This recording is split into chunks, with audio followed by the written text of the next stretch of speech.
Muy bien, buenas tardes. Gracias por estar acá. Bueno, complementando pues este ejercicio que acabamos de realizar, vamos a hablar un poco sobre la retención, ¿sí? Lo que retenemos en la mente, ¿de acuerdo? ¿Qué tipo de cosas nosotros retenemos más fácilmente?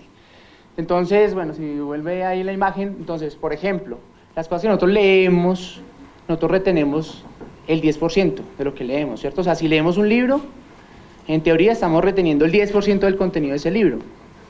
Si nos vamos al otro extremo, ¿sí? Porque digamos que vamos a tener imágenes, ¿cierto?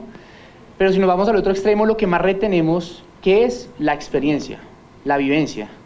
Lo que nosotros vivimos es lo que más recordamos, ¿cierto? Entonces seguramente este ejercicio, las personas que lanzaron el avión, cuando vuelvan y se lo encuentren por allá en 30 años, van a recordarlo fácilmente, ¿cierto? Porque lo vivieron.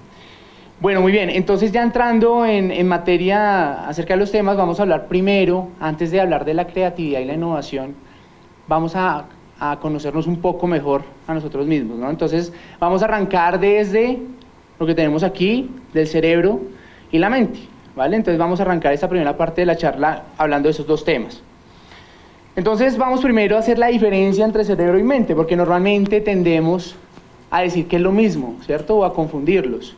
Entonces, lo primero es que el cerebro es lo físico, ¿cierto? Es lo que yo puedo tocar, ¿sí? Es la química, la física que sucede dentro de nuestro cráneo, ¿de acuerdo? En cambio, la mente tiene que ver es con los pensamientos, las ideas, lo que es abstracto, o sea, lo que yo no puedo tocar. Entonces, eso es lo primero que debemos diferenciar, qué es cerebro y qué es mente. Entonces, ya lo tenemos. Lo otro que tenemos que tener ahí en cuenta es cuál es la relación entre los dos. ¿Vale? Si existe el cerebro por un lado y la mente por otro, pero lo tenemos acá, entonces ¿cómo se relacionan? Entonces, la relación que tenemos pues la más conocida es del cerebro a la mente, ¿vale? Entonces, cuando yo tengo, por ejemplo, un daño cerebral, se afecta a la mente, ¿verdad? Si tengo un golpe en el cráneo y me afecta el cerebro, entonces voy a tener pérdida la memoria, posiblemente, ¿vale? Entonces, lo que sabemos es que el cerebro afecta a la mente directamente. Pero lo que no se conoce muy bien es que también la mente afecta al cerebro. Hace 5.000 años, digamos que están los budistas, todo este tema del Dalai Lama, ¿de acuerdo? Ellos dicen hace 5.000 años que la mente afecta al cerebro, ¿cierto? A través de los pensamientos. Si yo tengo, por ejemplo, pensamientos negativos y demás, yo empiezo a afectar el funcionamiento del cerebro. Pero hasta hace 3 décadas hacia acá ya los científicos están hablando de ello. Entonces, ¿qué pasa? Si yo sé que la mente tiene el poder de cambiar el cerebro, entonces la mente es la que empuja el cerebro a hacer lo que tiene que hacer. Entonces ya vamos a ver cómo funciona mejor ello. Entonces esa es la relación que existe entre el cerebro y la mente. Entonces es en doble vía.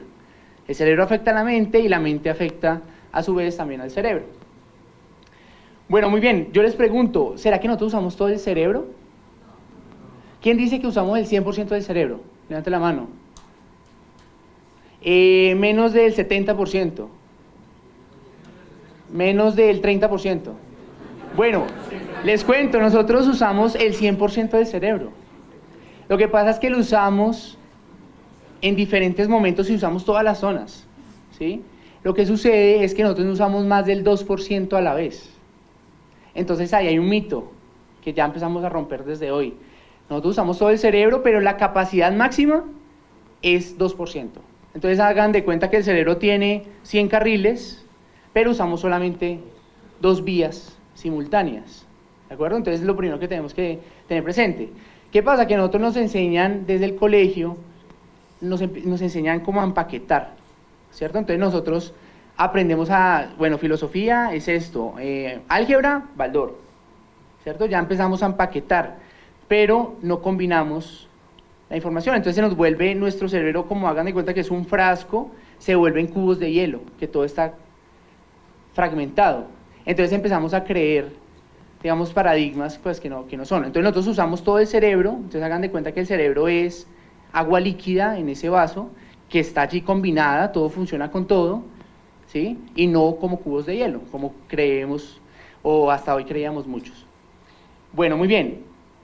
Entonces vamos a hablar un poco acerca de cómo es el funcionamiento que tiene el cerebro. Entonces el cerebro tiene, digamos que funciona con ondas, ¿no? Con frecuencias. Entonces vamos a ver qué pasa en cada una de esas frecuencias. Listo, entonces la primera frecuencia, que es la roja que ustedes ven allá arriba, que ya no ven, es la que se llama beta, ¿cierto? Son las frecuencias beta. Esas frecuencias son las que normalmente nosotros tenemos cuando estamos en el trabajo o cuando estamos haciendo el parcial, que tenemos que subir a las 11 de la noche y son las 10:50, ¿cierto? Entonces ahí es cuando aparecen las ondas beta, que son las relacionadas con el estrés, ¿sí? Y en esas ondas es cuando el cerebro está ahí a su máxima capacidad, que es el 2%, ¿cierto? Entonces está ahí estresado porque el cerebro dice, tengo que hacer todo ya, todo es urgente, me quedan 10 minutos para entregarlo, ¿cierto? Entonces ahí esas son las ondas beta, las que siguen son las alfa. Entonces las alfa son en las que yo estoy más relajado, ¿cierto? Me quedan una semana para subir el parcial ¿cierto? El trabajo, pero esas ondas, digamos que son, bueno, cuando saco a pasear el perro y demás, esas ondas son las más propicias para generar ideas, ¿sí? Son las ondas en las que las ideas fluyen y en las que yo estoy haciendo algo totalmente diferente al trabajo, pero se me ocurre una idea relacionada con el trabajo. No sé si les ha pasado, que están de vacaciones, están relajados en la playa y dicen, claro, yo debería hacer esto de tal forma, ¿cierto? Porque esas ondas son las que abonan el terreno para que se den las ideas y ya luego vamos a hablar acerca de qué sucede allí pues con la creatividad y la innovación. Las siguientes ondas son las delta. Esas ondas están relacionadas más con el sueño, ¿sí? Cuando yo estoy dormido, el cerebro baja su intensidad, sí, o sea, digamos cuando estoy dormido sin soñar, ¿sí? Dormido sin soñar. Y las teta son las ondas relacionadas con la meditación. Hablamos, por ejemplo, del estado nirvana. ¿Se han escuchado de eso? Que es cuando las personas que practican meditación llegan a un estado tan avanzado de relajación que llegan a una frecuencia como la que tenemos allí, la teta. Entonces esas son las diferentes frecuencias que encontramos en nuestro cerebro, ¿vale? Bueno, muy bien. Listo, entonces ahora vamos a conocer, ya sabemos qué tipo de frecuencias trabaja el cerebro, ahora vamos a trabajar las estructuras que tiene dentro del cerebro, ¿vale? Entonces la primera es la límbica. ¿Por qué les traigo ahí una imagen de un guepardo? Resulta que en la evolución de los mamíferos, nosotros somos mamíferos, ¿cierto? En la evolución de los mamíferos el cerebro primero era muy pequeñito, ¿cierto? Y ese cerebro era el que se llama el reptil. Ese cerebro reptil es el que tiene que ver con la supervivencia, ¿cierto? Con los instintos básicos, buscar techo, alimentarme, ¿cierto? Ese es el cerebro reptil, ¿vale? Luego surge otro que se llama límbico, que es el que les traigo acá. Y luego hay otro que se llama el córtex frontal, que es el último desarrollado. Entonces el cerebro empezó a crecer a medida que fue evolucionando los mamíferos. Algunos mamíferos, o bueno, todos los mamíferos, excepto el hombre, se quedó en el cerebro límbico y nosotros como seres humanos desarrollamos uno más, que es el frontal. Eso que ya vamos a verlo en detalle. Entonces este límbico está desarrollado, pues lo tienen los mamíferos y en lo que consiste es en el ahorro energético. ¿Sí? El cerebro límbico lo que busca es ahorrar energía, no gaste energía en algo que de pronto no necesita. Y es el que también tenemos nosotros, que es el que nos dice, no me quiero levantar temprano. ¿Sí? Es el que nos frena, porque le gusta el confort, le gusta la comodidad. Entonces les traigo el ejemplo del guepardo, porque resulta que el guepardo en su cerebro está programado para que cuando vaya detrás de una presa, dure 60 segundos, alrededor de 60 segundos, para cogerla, para cazarla. Entonces, por ejemplo, no sé si han visto en los documentales del África, que el guepardo ahí detrás de la presa ya la va a agarrar y se frena. ¿Se han visto? Y que se frena y la presa se fue. Y uno dice, bueno, le hubiera dado 3 segundos más y la coge. Es por eso, porque el límbico le manda la señal y dice, no, ahorre energía. No, si no la cogió en 60 segundos, ya déjela ir. ¿Vale? Algo muy parecido a lo que puede estar sucediendo, ¿no? El viernes, el sábado. ¿Vale? Entonces ese es el cerebro límbico. Listo. Y el otro que vamos a entrar en detalle, lo vamos a desarrollar más, es el córtex prefrontal. ¿Sí? El córtex prefrontal, ¿dónde se encuentra? Cuando todos estamos estresados, ¿nosotros qué hacemos? Esto, ¿cierto? Nosotros hacemos este movimiento, como que nos estresamos. Estamos señalando inconscientemente dónde se encuentra digamos, esa parte del cerebro y en la que se está desarrollando el proceso de pensamiento. En el córtex prefrontal encontramos procesos de raciocinio, de toma de decisiones, de inhibirse y demás.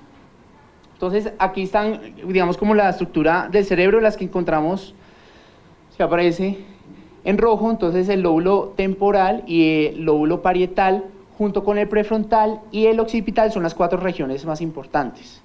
Entonces, unas se encargan de la parte visual, otra de la parte motora, ¿sí? Otra de la parte auditiva, y el frontal, que es de la parte del raciocinio, ¿cierto? De encontrar soluciones a un problema, como por ejemplo ahora el tema del avión, de la aeronave. Entonces, no sé cómo estamos de tiempo. ¿Vamos bien? Listo. Entonces, voy a hablarles específicamente de 2 zonas que tienen que ver mucho con la creatividad, es decir, que nos pueden ayudar a que la creatividad pueda dar fruto. ¿Listo? Entonces, ¿cuáles son estas 3 zonas? El córtex prefrontal, tenemos el córtex motoro, que está allá arriba, y tenemos el córtex auditivo. ¿Vale? Entonces, estos 3 son los que a mí me pueden ayudar en un momento a poder impulsar la creatividad. ¿Cómo? Entonces les voy a dar un ejemplo para que podamos entender cómo funciona. Ya sabemos que el cerebro trabaja hasta el 2% de su capacidad, ¿cierto? Resulta que pasa lo mismo acá. No pueden estar encendidos los 3 al tiempo.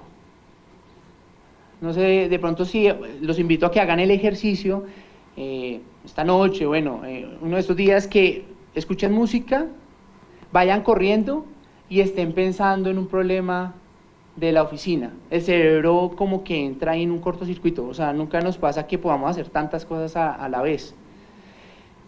Pueden haber personas que digan, pero es que yo soy multitasking, o sea, yo hago multitarea, o sea, puedo hacer varias cosas al tiempo. Pero eso no es cierto. Lo que sucede es que yo estoy prendiendo y apagando el cerebro para hacer una cosa, apago, enciendo para hacer otra cosa, apago y enciendo para hacer otra cosa. Entonces, ¿qué pasa? Estos 3 no funcionan al tiempo. Entonces, ¿qué pasa? Tips para poder ya ser más creativos, y bueno, eso es un tema de práctica, ¿no? La creatividad, ya ahora Alex les va a hablar de ello. Pero entonces, ¿qué pasa? Yo estoy en el día, en mi trabajo, y necesito un proceso creativo. Me dicen, oiga, vamos a hacer una sesión de lluvia de ideas. Pero yo estoy tan cargado que no me salen las ideas, y no sé si les ha pasado que ustedes necesitan resolver algo, pero ustedes dicen, no me sale nada, o sea, nada, no me surge ninguna idea. Es porque ya están al tope, ¿cierto? Ya el cerebro está ahí al 2%. Entonces, ¿qué podemos hacer para que eso pueda dar frutos? Hay varias técnicas o varios hábitos o actividades que podemos hacer. Una es, por ejemplo, escuchar música, desconectarme de mi actividad laboral, escuchar música, pero escuchar música es diferente a escuchar realmente música. Escuchar realmente música, ¿en qué consiste? Consiste en yo decir, bueno, voy a escuchar el bajo, voy a tratar de entender qué está haciendo el bajo, o voy a escuchar el violín, ¿cierto? Dentro del conjunto de instrumentos. Cuando hago eso, empiezo a manejar solamente esa parte del córtex auditivo, ¿sí? Y el córtex prefrontal se empieza a descargar, o sea, se empieza a descargar al nivel de estrés, es decir, vuelve a recuperarse, ¿sí? Como un músculo. Cuando yo ejercito mucho músculo me empieza a doler, pero cuando yo lo dejo de utilizar un rato, vuelve el músculo y obtiene energía, ¿cierto? Sucede lo mismo acá. Entonces, esa es una, escuchar música.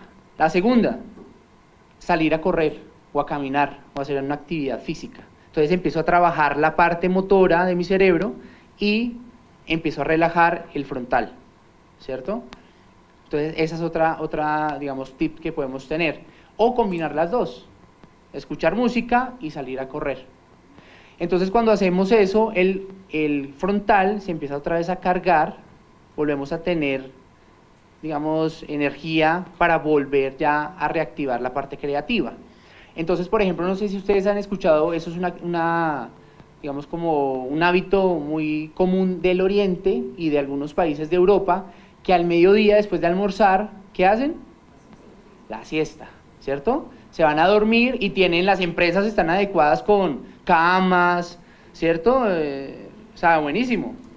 Lo que pasa es que a nivel Latinoamérica eso se ve como que va a ir a perder tiempo, pero allá lo ven como no, va a ir a recargarse de energía, va a ir otra vez a despejar la mente y hacerlo. Cuando tienen que tomar decisiones importantes los CEOs de las compañías y ven que no están conectados o no están en un momento propicio mental, bueno, cerebralmente, para poderlo hacer, lo que dicen es, posterguemos la reunión 2 horas. En 2 horas nos vemos y lo hablamos. Entonces, esa es, digamos, como la forma como funciona el cerebro. Ahí, digamos, que tenemos ya unos tips que nos van a poder servir para ya empezar a trabajar el tema creativo. ¿Listo?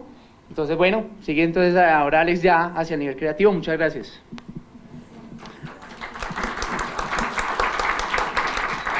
Muy buenas tardes a todos.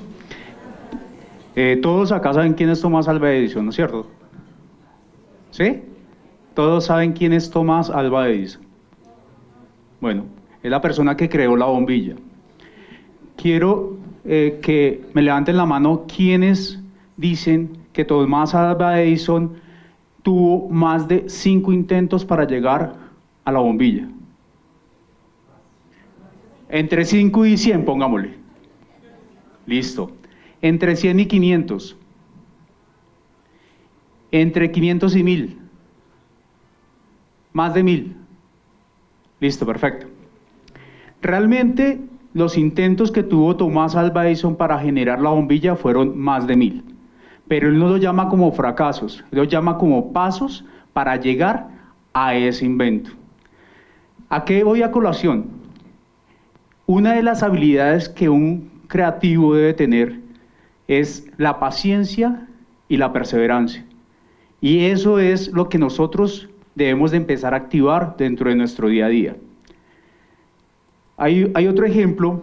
En 1975 invitaron a un pianista de jazz a la Casa de Ópera de Colonia a tocar pues sus obras maestras, pero tuvo un inconveniente al llegar al escenario, y es que el piano estaba un poco dañado, digámoslo así. Él decidió cancelar la función. Los empresarios le dijeron qué pena, pero pues ya tenemos el público y no podemos decirles en 5 minutos que se cancela la función. Necesitamos que usted ponga de su parte porque necesitamos hacer la función. ¿Qué creen que decidió él? ¿Irse de la casa, de la ópera? No. ¿Buscar quién tenía un piano a la mano? Pues tampoco, en 5 minutos no van a traer un piano. ¿Qué hizo? La habilidad de la recursividad. Empezó a mirar qué tenía el piano dañado, digámoslo así, y empezó a mirar qué tenía bueno. Y esa es una habilidad que todos los seres humanos empiezan a generar cuando están en estrés, y es buscar cuál es la solución más viable para cubrir o poder salir adelante en el proceso. Fue una de las mejores escenas que pudo tener Ken Jarrell dentro de su, digamos, obra maestra de jazz. Entonces acá lo traigo a colación porque esa es otra habilidad que nosotros potencializamos en el día a día. A veces ni cuenta nos damos que somos muy recursivos y buscamos por dónde es la salida más adecuada para llegar al punto que queremos. Para todo esto, ahora les quiero invitar a que miremos cuáles son los elementos y cuál sería una definición básica de creatividad. Debemos tener en cuenta 3 elementos. 1, ideas. 2, el tema de las habilidades. Y 3, búsqueda de una solución. Si nosotros empatamos esos tres elementos, podemos llegar a una definición de creatividad muy sencilla. Podemos definir que la creatividad es una explosión de ideas novedosas, originales, en busca de una solución que me traiga resultados a través de la curiosidad, de tomar el riesgo y que realmente yo me sienta satisfecho con lo que estoy creando. Esa podría ser una definición sencilla con esos 3 elementos. Voy a otro tema, y es que casi siempre nosotros, o muchas personas están erradas, porque empezamos a cuestionarnos y cuestionar el ambiente laboral y el ambiente personal. siempre decimos, no, es que definitivamente en las empresas, las personas que crean y que están hechas para crear son los líderes. Ellos son los que nos indican cuál es el camino que debemos tomar. Ese es un error. Otro error. Siempre dicen que los cargos básicos no están hechos para crear. Hay otro error, que como yo tengo las cualidades, las capacidades y las habilidades técnicas, pues para eso fue para lo que me contrataron. Ese es otro error en el que cometemos. Pero yo les digo a ustedes, si ustedes quieren ser competitivos, quieren ser productivos y cambiar la mentalidad para poder surgir dentro del mundo que nos rodea, tenemos que tener en cuenta varias cosas. Uno, los mercados ya se abrieron, no hay barreras. La era digital ya nos tomó. Ya tenemos que pensar diferente, tenemos que empezar a activar la creatividad y a salir, va a decir la palabra, a salir del común, de la zona de confort. ¿Por qué? Porque a veces somos como tan cerrados en decir, es que la creatividad se hizo para otras personas porque yo no nací con el don. Ese es otro error que se comete. Desde pequeños nosotros hemos empezado a generar el don de la creatividad. Lo que pasa es que entramos en zonas de confort y esas zonas de confort lo que hacen es encuadricularnos y no dejar que nosotros pensemos por fuera de la caja. Entonces acá el tema y el lema es, pensemos diferentes, seamos disruptivos y empecemos a buscar y a generar un tema en el cual nos vean que realmente aportamos con soluciones hacia un mundo mejor. Ese es el tema de creatividad. Pero para todo esto, pues yo les traigo como, digámoslo así, como un consejo, y es, a veces la creatividad, a veces se le ocurren a uno ideas facilísimo, pero esas ideas quedan volando, nunca las aterrizo, nunca las llevo a un fin. Les voy a dar como un proceso en el cual no es un proceso cuadriculado, no tengo que seguir primero el paso 1, después el paso 2, el paso 3. No, de eso no se trata la creatividad. La creatividad se trata de ser disruptivos. Pero estos pasos nos ayudan a ordenarnos, digámoslo así. La invitación es soñar disciplinadamente. Y para soñar disciplinadamente hay 5 etapas. La primera, pregunte. La primera pregunte. La segunda, prepare. La tercera, descubra. La cuarta, encienda, y la quinta, lance. La primera, pregunte. Pregúntese cuál es el problema que usted va a solucionar. ¿Cuál es el reto creativo que usted tiene que sacar adelante? Pero para preguntarse y para poder cuestionar, usted primero tiene que enmarcar el problema en una frase o en una oración, que sea sencillo. La creatividad no es complicarse la vida. La creatividad es sacar ideas por montones. Segundo, ¿para qué voy a solucionar eso? Preguntémonos para qué. ¿Qué saco yo con solucionar eso? ¿Realmente puedo modificar la meta? ¿Voy a tener esa opción? Investigue qué han hecho antes, cuáles han sido las ideas que han tenido otras personas para ver si podemos potencializarlas. Pregúntese quiénes van a ser qué va a ser esas barreras que usted va a tener. Ejemplo, barreras en el tiempo, dinero, recursos, personas.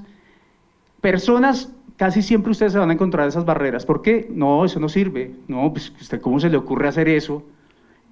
Hay personas que son adversas al cambio. Y eso es a lo que uno tiene que invitar cuando empiezan procesos de creación. Y es, acá se vale todo. ¿Listo? Ese es en el tema de preguntar. Prepare. En el tema de preparar es cómo yo y cómo mi equipo con el que estoy participando para ese reto creativo, vamos a empezar a desarrollar, primero, generar un ambiente en el cual yo pueda darme el espacio para que la mente se desconecte de mi día a día. Segundo, es poder dar confianza a las personas, autonomía e independencia para que creen. Tercero, una cosa muy importante, y es dar dentro de esos espacios o ese ambiente, poder generar actividades diferentes, disruptivas. Vean, ¿sabe qué? Démonos 5 minutos para una pausa porque el cerebro se cansa. El cerebro no es una máquina de hacer ideas y no, es que ya en media hora tenemos que sacar 50 ideas. No, eso no es el cerebro. ¿Listo? Entonces también tenemos que ser muy cuidadosos con los espacios que estamos generando para la creatividad. Descubra, es la tercera etapa. En esta etapa, lo que nosotros necesitamos es empezar a generar los roles de las personas que están dentro del equipo. Entonces hay a veces que necesitamos el abogado del diablo, el preguntón. Venga, y ¿de verdad eso va a funcionar? ¿No va a funcionar? ¿Y por qué no lo hacemos así o por qué no lo hacemos así? Eso es generar roles dentro de nuestro proceso. Acá tenemos también que mirar y ponernos diferentes sombreros. ¿Qué pasa si yo me pongo el sombrero de ingeniero? ¿Qué pasa si me pongo el sombrero de un artista? ¿Qué pasa si me pongo el sombrero de un poeta? Hay que tener diferentes facetas para poder generar ideas que realmente lleguen al punto de ese reto creativo que nos lanzaron. ¿Listo? Cuarto, el tema de encienda. Cuando ya tenemos ideas, lo que necesitamos es empezar a encender esa chispa. Acuérdense que una chispa puede generar un gran incendio. Eso es lo que necesitamos. Lo que necesitamos es darles confianza a esas personas, motivarlas y realmente apoyar esas ideas y esas ideas empezar a generar cadenas. ¿Para qué? Yo tengo una idea. Esa idea se la voy a pasar, ¿tu nombre? A Diana. Diana la complementa. Diana se la pasa a Jessica y así sucesivamente. Esas cadenas hacen que se potencialice la idea y que yo vea una perspectiva diferente a lo que está viendo Diana, a lo que está viendo Jessica. ¿Listo? Entonces ese es el tema de poder encender. El último tema es láncese. Si ya tiene una idea, ya la construyó, ya entre el equipo formaron, tuvo el ambiente, activó la mente para generar ideas, láncese. Empiece a generar pues como un banco de ideas, seleccione las mejores, evalúe las mejores, genere esos estados en los cuales cada uno tenga un tema de votación. ¿Cuáles son las que yo realmente voy a poner en práctica? ¿Y cuáles son las que realmente voy a lanzar para el proceso de innovación? ¿Listo? Ese es como el proceso. No necesitan seguir paso a paso, como dice ahí. Uno puede llegar a descubrir, a todo el tema de descubrir, pero resulta que me toca devolverme a preguntar. Realmente estoy enfocado en la pregunta, en el reto creativo. Ese es como el proceso que debemos empezar a generar. Las ideas, a veces hay ideas nuevas que se generan dentro del grupo, pero a veces hay ideas que ya están creadas. El mundo tiene muchas ideas y a veces lo que necesitamos es simplemente potencializar esas ideas. Acá hay algunas herramientas que les voy a contar y es cómo generamos a través de ideas que ya existen, cómo podemos potencializarlas. La primera es eliminación. ¿Quiénes ya, me imagino que ya todos han visto el nuevo carro de Google? ¿Sí? Bueno, el carro de Google ya fue presentado como un prototipo. No tiene conductor, no tiene freno, no tiene acelerador, no tiene timón, se maneja solo, automático. Eso es el proceso de eliminación. Es eliminar elementos de mi idea o de mi producto para crear un producto nuevo. ¿Listo? Ahí tenemos una idea. Entonces, ese es el primero. El segundo, asignación. Ustedes, no sé si todos alcanzan a ver, es una cama que se convierte en sofá y se convierte en repisa. Entonces, ¿cómo le doy yo a un elemento otras funcionalidades adicionales? Yo creo que acá todos conocen, pues, el caso sencillo, una cama que tiene los closets debajo, eso es innovación, eso es creatividad. ¿Listo? Otra de las herramientas que tenemos es el tema de adición. Es agregar al producto del mismo producto para generar un producto más potencializado. Las cuchillas de afeitar, las máquinas de afeitar. Acuérdense, pues, señores, que a veces tenía solamente una cuchilla, 2 cuchillas, llegó a 3 cuchillas, pues ya vamos en 5 cuchillas. ¿Y qué hace eso? Que la piel de nosotros se ve así. Otro elemento, Otro elemento es la división. Acá es fraccionar un producto y convertirlo en otro producto que sea potencial para trabajar. Traemos a colación un reloj que lo que hacen ustedes, reloj de niño, lo que hacen ustedes es quitar el reloj y se convierte en un transformer. Eso es división. Estas son las herramientas que nosotros les damos a ustedes para que ustedes empiecen el proceso de generar ideas, de no bloquearse, de no quedarse en la zona de confort y de poder ayudar al mundo a que pensemos de manera diferente. Pilas con estos bloqueos. Esto sucede todo el tiempo. Son 3 bloqueos: emocionales, perceptivos y culturales. Emocionales. Yo a veces me autodestruyo. No, es que me da miedo opinar, no, es que de pronto hago el ridículo, no, es que definitivamente me como las ideas. No dejemos que pase eso. Si yo tengo una idea, por más boba que sea, se los aseguro que más adelante ustedes van a arrepentirse y van a decir, oiga, pero si a mí se me ocurrió, y yo por qué no la llevé hasta ese punto. El perceptivo, la óptica que tenemos nosotros, a veces tenemos una óptica muy reducida, a veces nos centramos, ahí sí como decimos, nos quedamos en la caja y no miramos con una visión abierta 360 grados. Entonces, acá la invitación es, miremos más allá, no nos quedemos en esa mal llamada zona de confort, que eso mata a cualquier creativo y a cualquier persona. La tercera es el tema cultural, el que dirán, las normas, las organizaciones a veces son muy serias, muy cuadriculadas. Ah, no, usted está pensando diferente. No, acá no se admiten personas que piensen diferente. Ah, no, es que usted vino con el pelo rojo. Uy, qué pena, pero es que acá el pelo rojo no cuadra con la marca. Uy, no, usted, no, o sea, hay personas que son cohibidas por la apariencia física. Eso no debe tener ningún cohibidor. ¿Listo? Estos son los 3 bloqueos que debemos evitar cuando somos personas creativas. Y les vuelvo a repetir, todos ustedes son creativos. No es que, ay, no es que mi compañero de lado salió más creativo que yo. No, lo que pasa es que de pronto él ha trabajado la mente y ha generado unos hábitos mucho más potentes para poder ser más creativo. Pero pues desde pequeños somos creativos por naturaleza. Les traigo las 10 compañías más creativas según el Instituto Tecnológico de Massachusetts. Ustedes dirán, ¿por qué no está Google? ¿Por qué no está Apple? ¿Por qué no está Samsung? No están porque ellos generan procesos de innovación sobre productos, sobre un producto, digámoslo así, muy pequeño. Pero estas empresas generan disrupción en la medicina, bueno, ahí vamos a ver en el comercio y demás. Tesla, pues todos conocen a Tesla.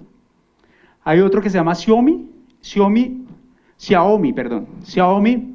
es una empresa china que se encarga de masificar un celular parecido al Apple, al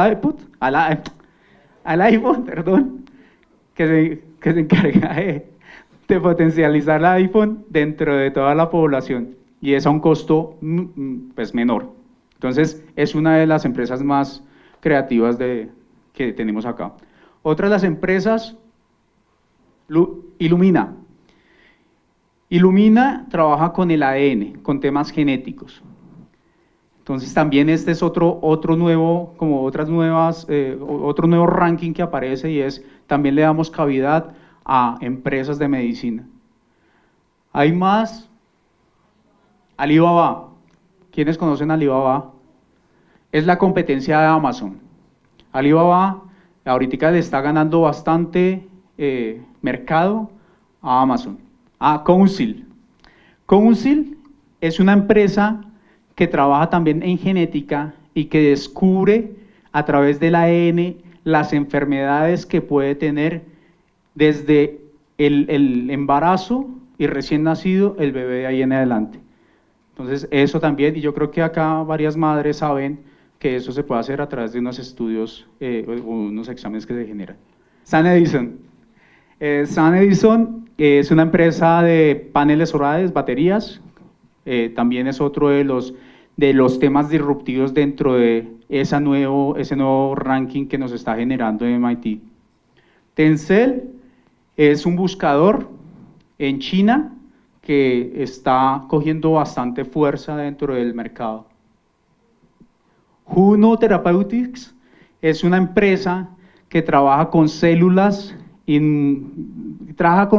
para todo el tema de la prevención del cáncer. Entonces ahí hay bastantes hallazgos. SolarSun, SolarCity. SolarCity, paneles eléctricos. Y la última, Netflix, que ustedes lo conocen, y pues todo el tema de comercializar productos de cable. ¿Listo? Muchísimas gracias. Hay una última, las grandes ideas no valen si no se ponen en acción. A eso es a lo que los invitamos. Cada idea se puede potencializar, por lo más sencilla que sea o por lo más boba que yo crea que es. Vean que a veces una idea genera que nosotros empecemos a formar empresas, empecemos a formar un tema mucho más disruptivo dentro de nuestro día a día. Y la invitación, salir de la zona de confort. Muchísimas gracias. Hay una palabra que está en el ADN de nosotros, en la empresa y en todos los lugares, y es la palabrita que se llama innovación. Le puedo hacer una pregunta. ¿Qué es innovación? Si se dan cuenta que esa palabrita todos tratamos de deducirla, porque es fácil de hablar. Innovación es algo novedoso, ¿cierto? Pero realmente innovación significa eso, ¿sí? Entonces, antes de decirles qué es innovación, quiero que digamos, les voy a hablar sobre quién es el padre de la innovación, ¿ok? ¿Y quién es el padre de la innovación? Es el señor Joseph Schumpeter.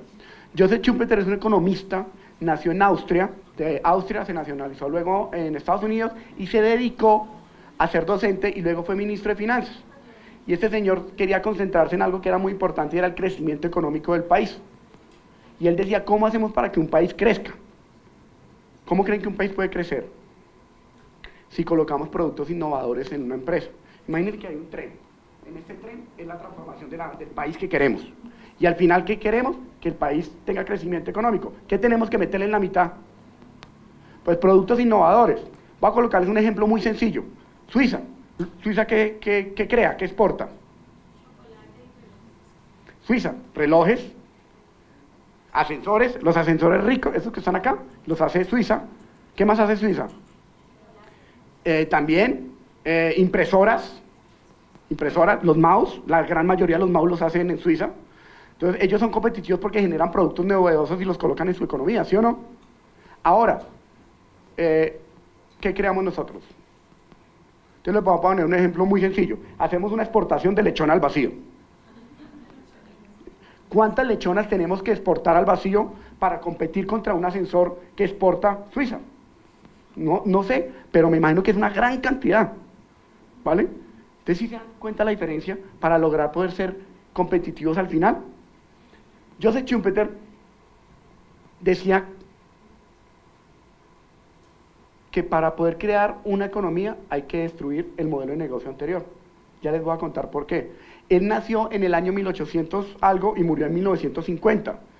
Y la innovación la definieron en el año 2006 en OCDE, que es la Organización de la Cooperación de Desarrollo Económico, y allá empezaron a escribir la palabra innovación. Y en ese momento ustedes la leen, no la voy a leer, y es lo mismo que él describió, pero aproximadamente ¿hace cuánto? Hace 70, 80 años. Significa que nos demoramos 70, 80 años para más o menos comprender qué significa la palabra innovación que él estaba tratando de describir en esa época. ¿Listo? ¿Dale? Algo muy sencillo, el modelo de negocio.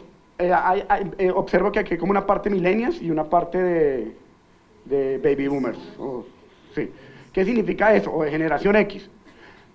¿Alguien conoce Blockbuster?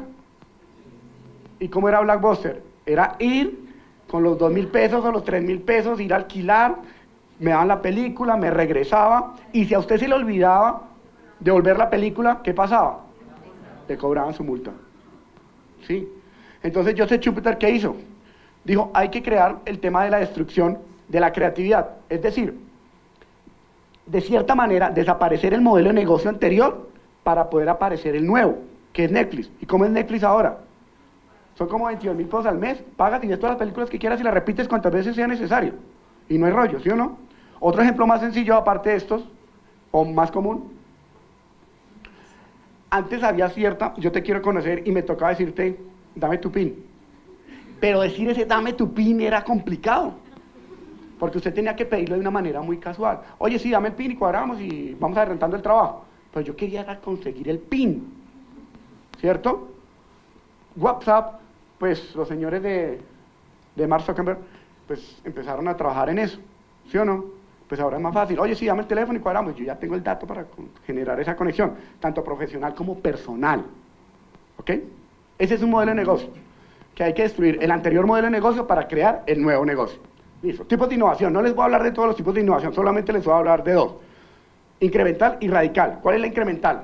Incremental muy sencillo. Apple. 1976 aproximadamente, aparece la Apple I. Es una caja con teclas, no es más. Se vendieron 165 unidades, aproximadamente a $666 en esa época. Unos años después apareció la Apple II. ¿La Apple II qué es? Le metieron el tema del diseño, la belleza de la máquina. Ya tenía las teclas, ya tenía el tema de Visual Basic, memoria RAM. Tuvo un incremento. ¿Dejó de ser Apple? No, simplemente tuvo un incremento, creció. ¿Ok? Vámonos a radical. Huevos Kinder, ¿quién tiene hijos acá? Más bien, ¿quién no tiene hijos? Sí. ¿Qué significa Kinder? Kinder en alemán significa niño, ¿vale? Y es un dulce que se creó en el año 1967 con una barrita de chocolate para compartírselo a los niños, ¿vale? Pero como toda compañía, ¿qué sucede? Nace, crece, ¿se acuerdan del ciclo del producto económico? Que nace, crece y llega a un punto de equilibrio y acá, si no se innova, ¿qué pasa? Cae. Pues les pasó lo mismo. ¿Y alguien de esa compañía qué hizo? Metámosle un muñequito a eso a ver qué pasa. Pues si es un niño, es una golosina, no hay nada más hermoso que ver ese chino que destapa el chocolate lo quita, porque quita el chocolate, uno se come el chocolate y uno coge él coge la cajita, y lo más bonito es que no se sabe qué hay ahí. Sí, porque no se sabe si es un carrito, o un muñequito, o un transformo, no se sabe. Eso es lo más bonito que lo que espera el niño, ¿vale? Eso es una innovación radical, ¿dale? Andrés, ¿y hay que innovar en todo? La respuesta es no. No a todo se le puede aplicar innovación. Converse es eso, ya. Si usted le hace monachos a Converse, ¿vale? Mire cómo quedan las Converse cuando usted le hace monachos. Mire. ¿Hay mercado para eso? Sí. Pero mientras se vende una de estas Converse tradicional del año 1958, vende 20.000, 15.000. ¿Ok? Hay cosas que son así, son naturales. Es como coger un carro y dejarlo, tratar de que quede como rápido y furioso. ¿Sí? No, señores, esa vaina no se ve bonito. Frondio, eso se ve. Listo, sigamos. Para terminar. Creador. Este señor es un creador. ¿Qué creó? Leonardo da Vinci creó el auto a propulsión en ese año. Él es un creador. Creo que memoricen algo. Y no todos somos buenos en todo. Si usted no es bueno de matemáticas, desista de volverse bueno porque no lo va a hacer, viejo. No lo va a hacer. ¿Listo? Hay otro que es el inventor. ¿El inventor qué hace? Le pone diseño. ¿Listo? Luego, ¿quién sigue? El innovador. ¿Qué hizo el innovador? ¿Sí observan que es más o menos el mismo producto? ¿Qué hizo el innovador? El creador hizo el carro a propulsión, este le hizo el diseño, ¿y qué hizo el innovador? El innovador le puso la cuarta rueda. La cuarta rueda. No hubiéramos logrado nada en este tema si ese señor no le pone la cuarta rueda. Genio no fue el que se inventó las tres ruedas, Genio fue el que le puso la cuarta rueda a los carros. ¿Listo? Y hay un último que se llaman los desarrolladores. ¿Sí se dan cuenta que somos diferentes? Creadores, inventores, innovadores, desarrolladores. ¿Desarrolladores quiénes son? Pues los que masifican y ponen esos carros en la mano de nosotros. Entonces ahí hacemos conexión con Joseph Schumpeter. ¿Genera qué? Crecimiento económico. ¿Cuántos carros vendieron eso? ¿Cuántos carros tuvo que vender esa persona?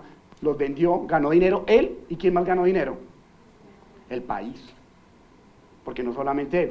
El loco de Facebook, cuando sacó Facebook, no ganó solamente él. Él se volvió millonario, pero el país también le aportó economía. Hubo crecimiento económico. ¿Ok? Sigamos. Ok, esa es la historia del señor de Porsche. Y él muy humildemente salió a buscar su carro, y como no lo encontró, ¿qué decidió? Hacerlo él. Y hizo este carro. Un desarrollador. Listo. Y para cerrar, les voy a cerrar diciéndole unas cifras muy importantes. ¿Saben cuánto el país invierte en ciencia, tecnología e innovación? Colombia. Estamos como por acá. De su Producto Interno Bruto, 0,61%. Estados Unidos invierte el 2,73% y el Producto Interno Bruto de Estados Unidos es de 17.92 trillones. Andrés, pero es que usted no puede comparar el Producto Interno Bruto de Colombia con el de Estados Unidos. Tiene toda la razón. Pero aún así, si todos tuvieran el mismo Producto Interno Bruto, estamos invirtiendo por debajo. Andrés, pero estamos por arriba de Chile, ahora que aparezca. ¿Seguros? Chile solamente está invirtiendo para investigación y desarrollo. ¿Listo? Y la innovación la hace por otro lado. Aún así, está invirtiendo más que nosotros. ¿A quiénes le ganamos? Venezuela, Trinidad y Tobago, Ecuador, y esos ni siquiera reportan cifras. Prácticamente estamos de última. Y cierro con una frase de un político que dice, se llama Julián Pontón, fue el director de Colciencias, y él prometió en el año 2010, bajo el gobierno de Santos, que iba a incrementar en el año 2018, es decir, en 6 meses, que iba a incrementar la inversión en ciencia y tecnología a 1%, y se comprometió a aumentar a 0.5% en investigación y desarrollo. Ojalá no me equivoque, y les apuesto que va a quedar en palabras de campaña. Y vamos a seguir invirtiendo la misma cantidad en ciencia, tecnología e innovación. ¿Qué significa? Que el país, si no se invierte en eso, no vamos a generar productos innovadores ni novedosos. Es decir, no vamos a tener crecimiento económico ni un desarrollo económico sostenible a largo plazo. ¿Ok? Bueno, ¿listo? Ya creo que falta una. ¿Quieren innovar? Bacanísimo. Pero innoven de una manera que realmente funcione. ¿Se acuerdan de esto? ¿Alguien lo vio? Era una cosita para el té, y uno colocaba la bolsita de té y le oprimía al pingüino y en la bolsita del té ahí. El que se le inventó una machera, bien, generó crecimiento económico, esa vaina nació para morir. Ya, eso nació para morir, eso es un producto que no funciona. Cierro con esta frase: de nada le sirve a usted innovar si el producto usted cree que es bueno para usted. El producto tiene que ser bueno para todo el mundo, para que genere demanda. Bueno, les agradezco mucho por habernos recibido y hasta una próxima oportunidad.